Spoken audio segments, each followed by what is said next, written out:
నమస్తే అండి. నేనండి మీ ప్రశాంతి రవికుమార్‌ని. నాకు ఆల్రెడీ నా వీడియోస్ అన్నీ మీరు చూస్తూ ఉంటారు. కొంచెం గ్యాప్ వచ్చిందండి మళ్ళీ వీడియో పోస్ట్ చేయడానికి. శ్రీలంక వీడియోస్ అన్నీ నేను సెండ్ చేయలేకపోయాను. త్వరలోనే అవి కూడా పంపిస్తాను. రీసెంట్‌గా నేను చార్ధామ్ వెళ్ళానండి. ఆ చార్ధామ్‌లో భాగంగా ఇప్పుడు ఉత్తర కాశీ క్షేత్రాన్ని మీకు చూపిద్దాం అనుకుంటున్నాను. ఉత్తర కాశీలో కాశీ విశ్వేశ్వర స్వామి దేవస్థానం మీకు చూపిస్తున్నాను. ఇది ఆ దేవస్థానానికి వెళ్ళే రూట్ అండి. ఈ రూట్లో మొత్తం అన్నీ చక్కగా ఎన్ని షాపింగ్ కావాలంటే అంత ఇదిగా షాపింగ్ చేసుకోవచ్చు. అన్ని రకాల ఫ్రూట్స్ అన్నీ కూడా ఇక్కడ లభ్యమవుతున్నాయండి. మనం ఎప్పుడు చూడము, కొన్ని లిచీ కానీ పీచ్ అట్లా చాలా రకాల ఫ్రూట్స్ ఉన్నాయి. ఇప్పుడు మనము దేవాలయానికి వెళ్ళే రూట్లో ఉన్నాము. ఇక్కడ షాపింగ్ కూడా చాలా బాగుందండి. షాపింగ్ చూసుకుంటూ మీ అందరూ చూస్తారని షాపింగ్ కూడా చూపిస్తున్నాను. అవి చూస్తూ స్వామివారి సన్నిధికి చేరుకున్నాము. ఇది ఉత్తర కాశీ అని చెప్పాను కదండి. మనకి దక్షిణ కాశీ అంటే మన క్షేత్రంలో కాశీ ఎట్లాగో ఇక్కడ ఈ ఉత్తరాఖండ్లో ఉత్తర కాశీ అనేది కాశీతో సమానమైన క్షేత్రం అని చెప్తున్నారు. ఇక్కడ స్వామివారిని కాశీ విశ్వేశ్వరుడు అలాగే పిలుస్తున్నారు. కాకపోతే ఈ దేవాలయంలో శివుడు చాలా పెద్దగా ఉన్నారు. మన కాశీ వచ్చేసరికి చాలా చిన్న లింగం ఉంటుందండి, కానీ ఇక్కడ అలా లేదు. ఇదిగోండి, ఇది గుడి ఎంట్రన్స్. ఇక్కడ శివలింగం చాలా శివుని యొక్క విగ్రహ రూపం చాలా అందంగా ఉంది. ముందు వెనక రెండు వైపులా ఎట్లా చూసినా ఒకే ఆకారం కనిపించే విధంగా శివలింగాకారం అనేది చెక్కడం జరిగింది. ఇదేనండి కాశీ విశ్వేశ్వర స్వామి దేవస్థానం. మనం ఇప్పుడు అందులోకి ప్రవేశిద్దాము.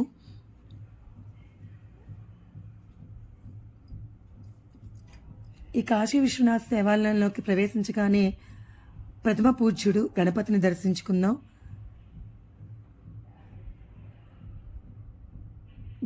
ఇప్పుడు మనం గణపతిని చూద్దామండి.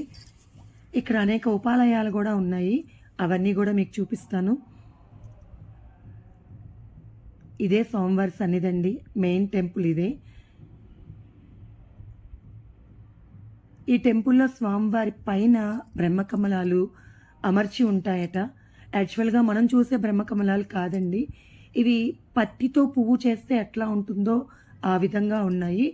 ఈయనేనండి మన ఈ దేవాలయంలో ఉన్న గణపతి. స్వామివారిని దర్శించుకుని ఆయన తండ్రి గారైన శివయ్య దగ్గరికి మనం వెళ్దాము. ఇది మెయిన్ టెంపుల్. కేదార్ దేవాలయాలు కానీ ఇక్కడ ఉన్న దేవాలయాన్ని కొన్ని భిన్నంగా ఉంటాయండి. గాలిగోపురాలు కానీ అన్నీ. ఇక్కడ దీప ప్రజ్వలన చేసుకుంటానికి ఒకటి ఏర్పాటు చేశారు. ఎవరైనా తీసుకొచ్చిన ఒత్తులు దీపాలు అన్నీ ఇక్కడ వెలిగించుకోవచ్చు. ఆ అవకాశం నాకు ఇక్కడ కలిగిందండి. నేను ఆ దీపం వెలిగించుకుంటున్నాను, స్వామివారికి చూపించి.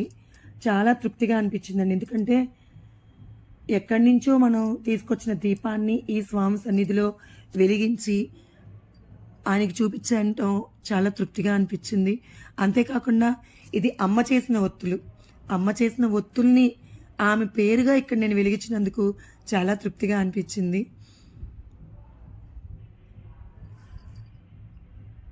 దేవాలయంలో చాటుగా విగ్రహాన్ని వీడియో తీయడం జరిగింది. అంత క్లారిటీగా రాకపోయినా కొంతవరకు దేవుడు కనిపిస్తున్నాడండి. ఎందుకంటే ఇక్కడ చాలా గుళ్ళల్లో విగ్రహాలు వీడియోలు తీయడానికి లేదు, ఫోటోలు తీయడానికి లేదు. కొంత తీయడానికి ట్రై చేశానండి బయట నుంచే, అది కూడా మీరు చూద్దురు. కాశీ విశ్వేశ్వర దేవాలయం అంటే మన దక్షిణం వైపు ఉన్న కాశీ విశ్వేశ్వరుడు చాలా చిన్నగా ఉంటారు, కానీ ఇక్కడ కొంచెం పెద్దదండి. లింగాకారం చాలా పెద్దగా ఉంది, అది కూడా మీకు చూపిస్తాను చూడండి.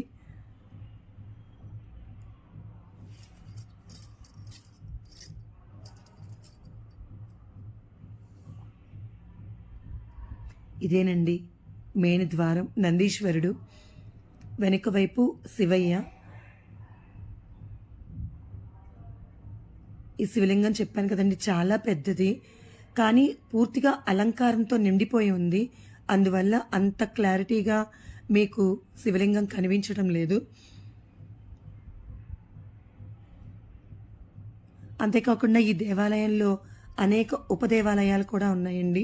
ఇది ఎప్పుడుతో పాత నందీశ్వరుడు, అది ఎన్ని సంవత్సరాలతో కూడా చెప్పడానికి వీల్లేనంత పాతగా ఉంది. ఈ గుడికి ఎదురుగుండా అమ్మవారి యొక్క త్రిశూల రూపం అండి. ఈవిడి అమ్మవారు మహిషాసురుణ్ణి చంపిన త్రిశూలము ఈ క్షేత్రంలో ఉంది. ఆ త్రిశూలాన్ని కూడా మీకు చూపిస్తాను. ఇది ఏ ధాతువుతో తయారు చేసింది అనేది ఎవరికీ తెలియదంటండి. దానిలో సొగ భాగం భూమిలోకి, ఒక 3 వంతుల భాగం పైనుంది అని చెప్తున్నారు. ఈ దేవాలయంలో ఆ త్రిశూలానికి కింద వినాయకుడు, కుమారస్వామి, అలాగే దుర్గాదేవి విగ్రహం కూడా ఉందండి.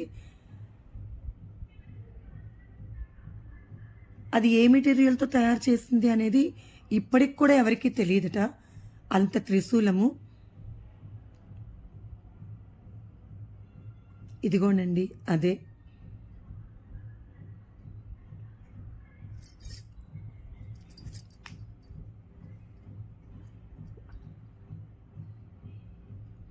అక్కడ ఆచార్యులు గారు చెప్పారండి, కానీ హిందీలో చెప్పడం వల్ల కొంత అర్థం కాలేదు వాయిస్ రికార్డ్ చేయడానికి. అందుకే నేను వాయిస్ బ్రేక్ చేశానండి. ఇదిగోండి ఇదే త్రిశూలం.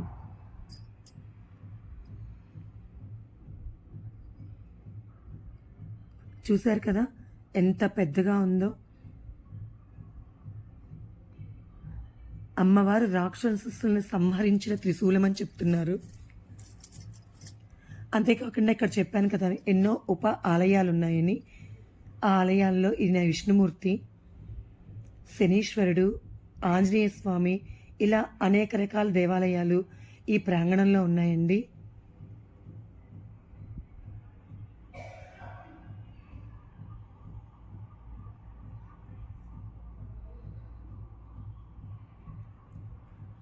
ఈ ఆంజనేయ స్వామితో పాటు ఇంకొక పెద్ద దేవాలయం కూడా ఉందండి.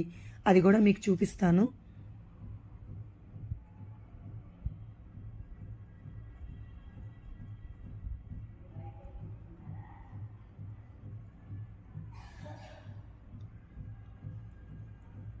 ఈయన మార్కండేయుడు అని చెప్తున్నారండి, కానీ ఆయన కూడా శివరూపమే.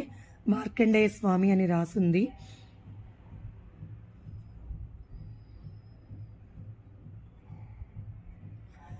మేము గుళ్ళోకి ప్రవేశించేసరికి అంతమంది జనం లేరండి, అందుకే ప్రశాంతంగా వీడియో తీయగలిగాను.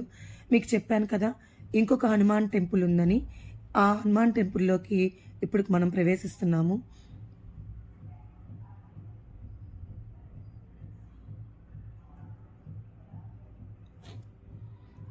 ఇక్కడ ఒక విశేషత ఉందండి.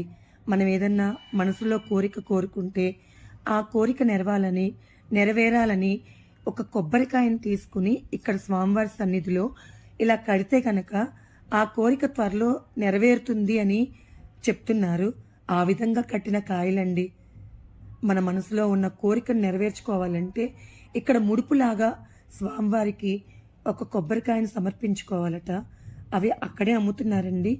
మన కోరిక చెప్పుకొని అక్కడ కట్టుకుంటే ఆ కోరిక నెరవేరుతుందంట. స్వామివారు పాలరాతి విగ్రహం అండి. ఒక్కసారి మీరందరూ దర్శించండి. చాలా అందంగా ఉన్నారు స్వామివారు. తమలపాకుల మాల వేసుకుని ఎంతో అందంగా ఉన్నారు. అంతేకాకుండా ఈ ఆలయంలో కూడా ఇంకా ఉప ఆలయాలు ఉన్నాయి. రాధాకృష్ణులు, దుర్గాదేవి, రాముల వారి పట్టాభిషేకం సెట్టు, అట్లా చాలా ఉపాలయాలు ఉన్నాయి. అవి కూడా మీరందరూ దర్శించుకోండి. చెప్పాను కదా, ఇంకొకసారి చూపిస్తున్నాను చూడండి. ఈ ఆలయంలో మనం మనసులో ఉన్న కోరికను తీర్చుకోవటానికి ఈ విధంగా ముడుపు కట్టుకుంటే మన కోరికలు నెరవేరుతాయట. ఈ వీడియో మీకు నచ్చితే అందరికీ షేర్ చేయండి. అందరికీ తెలియాలి అనే ఉద్దేశంతోనే నేను వీడియో తీస్తున్నాను. చెప్పాను కదా అమ్మవారి గుడి అని, అది బయట నుంచి ఇంకొకసారి వీడియో రూపంలో మీ అందరికీ చూపిస్తున్నాను. అంతేకాకుండా స్వామివారికి అభిషేకం చేసిన తీర్థము బయటకు వస్తాయండి. అవి మనం తీర్థంగా స్వీకరించవచ్చు. ఆ వీడియో కూడా మీకు చూపిస్తాను. ఇదిగోండి ఇదే ప్లేసు, గోముఖము. ఇందులోంచినే స్వామివారికి అభిషేకం చేసిన జలము బయటికి వచ్చి మనకి తీర్థ రూపంలో అందుతాయి. ఇదే మెయిన్ టెంపుల్లో ఉన్న నందీశ్వరుడు అండి. సైడ్ నుంచి వీడియో తీయటం జరిగింది. ఈ వీడియో కనుక మీకు నచ్చితే అందరికీ షేర్ చేయండి. ఏమన్నా సలహాలు ఇవ్వదలుచుకుంటే నాకు చెప్పండి. Thank you for watching.